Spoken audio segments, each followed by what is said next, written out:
In the last section, we looked at solving system of equations using graphing and found that was okay. We could use our y equals mx plus b and graph lines and sort of approximate where the lines crossed, and we could check that. So we could get fairly accurate, and some technology devices help us be even more accurate. However, there are two mathematical ways, or at least two, that we can also use to solve system of equations. This section we look at the method of substitution. So our outcome is to use a system of equations and solve them using the substitution method. And we'll maybe look at some applied problem or two. So when we are using substitution, when you're graphing them, sometimes it's hard to know exactly where it is. So substitution might work for us. The key to using substitution is to take one of the equations, just one of them, and solve it for a variable, x or y or a or b or whatever variables you have, solve it for one of the variable. And then plug that expression that you have into the other equation. So for example, here I've got a system of equations. I want to know where those two lines cross. Could do it graphically, or I can use substitution. So I need to take one of these equations and solve it for a variable. Let's take, and let's maybe label these so I know what I'm looking at. Let's call this one equation 1 and this one equation 2. Notice I'm putting circles around those just so I don't get them confused with a coefficient. So let's take equation number 1 and let's solve it for, doesn't matter, let's pick x. So I have x plus y equals 5. If I solve for x, I'm going to move the y to the other side, and it'll become negative y plus 5. So now that's my first thing. Solve one of the equations for one variable. Done. Check mark.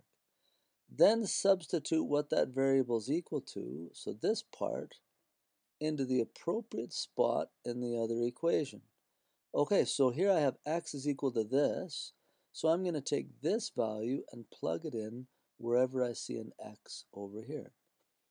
So in equation 2, I'm going to substitute negative y plus 5 wherever I see an x. Okay, so here's my equation, x minus y equals negative 3, and I'm plugging this negative y plus 5, negative y plus 5, I'm plugging that in where I see an x. Minus y equals negative 3. Notice whenever I plug numbers into an equation, I always put them in brackets. Helps me out so I don't mess up negative signs. Now simplify. So I can just drop the brackets because there's nothing out front. And negative y and another negative y, that would be negative 2y plus 5 equals negative 3. If I move the 5 to the other side and subtract, I'll get negative 2y is equal to negative 3 minus 5 would be negative 8. This one's looking nice. Divide both sides by negative 2, I get y is equal to 4. So, what I'm wanting to do, remember at the top here, when it says solve a system of equations, what I'm wanting to do is to find a point that both of these equations share. Well, right now I've found the y value for that point. The y value is 4. My last step is to plug this 4 into either one of those two equations. It's important to go back to the originals, just in case you've made a mistake over here. So plug this 4 back into one of the originals and solve for x. So now I'm going to then let's take x plus y equals 5, and let's plug a 4 in everywhere I see a y. 4 equals 5. Move the 4 over to the other side and subtract. I get x is equal to 1. So the point that both of these equations share is 1, 4. Now, just to check, I'm going to try and plug that 4 into the other equation. I plugged it into the top one. Let's plug it into the bottom one. X minus y equals negative 3. So x minus y was a 4 equals negative 3. So negative 4 switched to the other side will become positive. So it's negative 3 plus 4. That also comes out to 1. That's what I got over here. Ooh, when that happens, it gives me goosebumps. I know I've done something right. So to solve this system by substitution, I took one of the equations, solved it for a variable. Doesn't matter which one. Then I take the answer to that and plug it in wherever I see an x in the other equation. That's what I've done here. Solve for whichever the variables that you're looking for. Once you come up with y, then I take that y and I plug it into one of the equations. Plugging it in both is a great idea because if you get the same number, you know you're right. The instructor doesn't even need to mark it. But if you get different numbers, you know you've done something messed up here somewhere. All right, let's try another one. Solved by the substitution method. Okay, when I take a look at this one, I see this variable's got a 2 in front. So to solve for y, it might be hard to do that one. So maybe it might be a better idea for us to look at solving for the x instead of the y. Let's do that. Oh, I'm having technical difficulties here. There we go. Okay, so let's try and solve for the x. So let's take equation number 1. So we're going to take 1 and solve for x. So I'll get 2y plus x equals 1. Move the 2y to the other side. And I get x equals minus 2y plus 1. Good. Now my next step is to take this stuff and plug it in the other equation. So I'm going to take, in equation number 2, I'm going to plug in a minus 2y plus 1 wherever I see an x. Okay, so y minus 2 times minus 2y plus 1 equals 8. Okay, so now let's simplify it.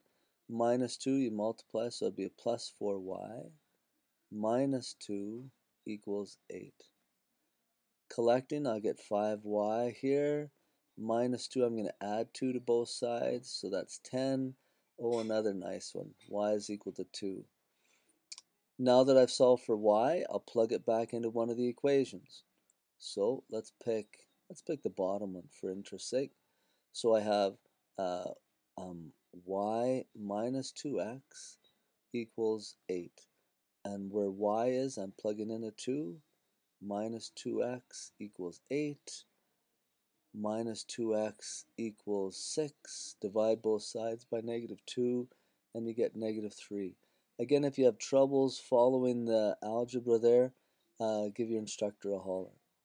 So the point at which these two cross is the point x is negative 3 and y is 2. Now down below here, I think I've got an equation. Or I've got a graph of it. Negative 3 up 2, right there. Yes. I like it when a plan comes together. Okay, substitution method. Here's just one. I've got a couple of application questions. Yeah, let's do this one. Large bus has a total of 152 seats.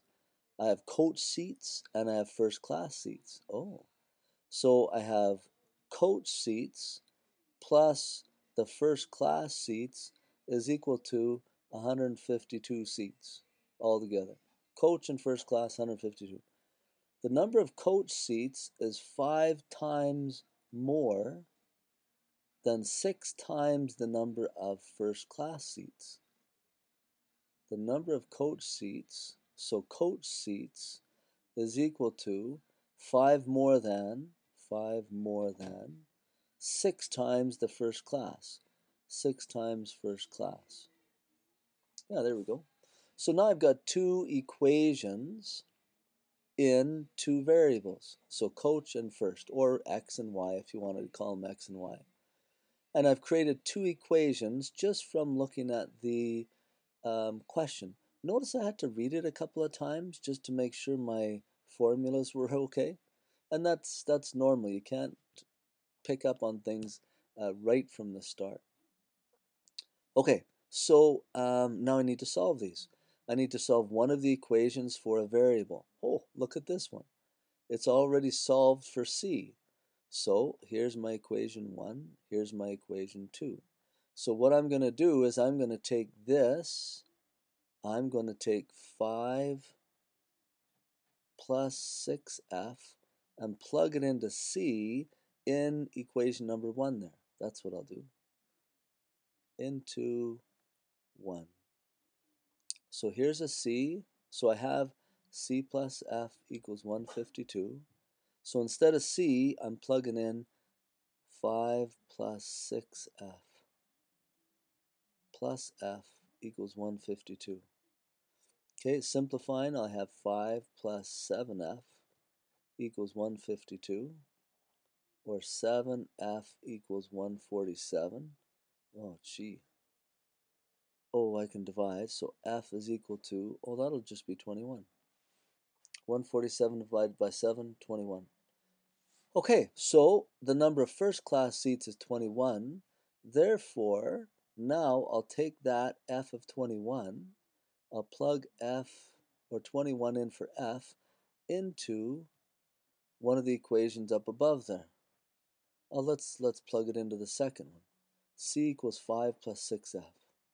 C equals 5 plus 6f. Did I get that right? Yeah. Okay, so I'll go 6 is equal to 5 plus 6 times whatever f is, 21. Okay, equals 5 plus, multiply that, that'd be about 126. Not about, it'd be exactly. Add those, 131. So the number of coach seats, 131. Number of first class seats, 21. Just to confirm, I can go 131 plus 21 off to the side here. Sure enough, it's giving me 152 seats altogether. So substitution is a powerful method for solving system of equations. And it was nice that we looked at a little bit of application of that, like I was talking about earlier. Okay, try some questions. Holler if you have troubles.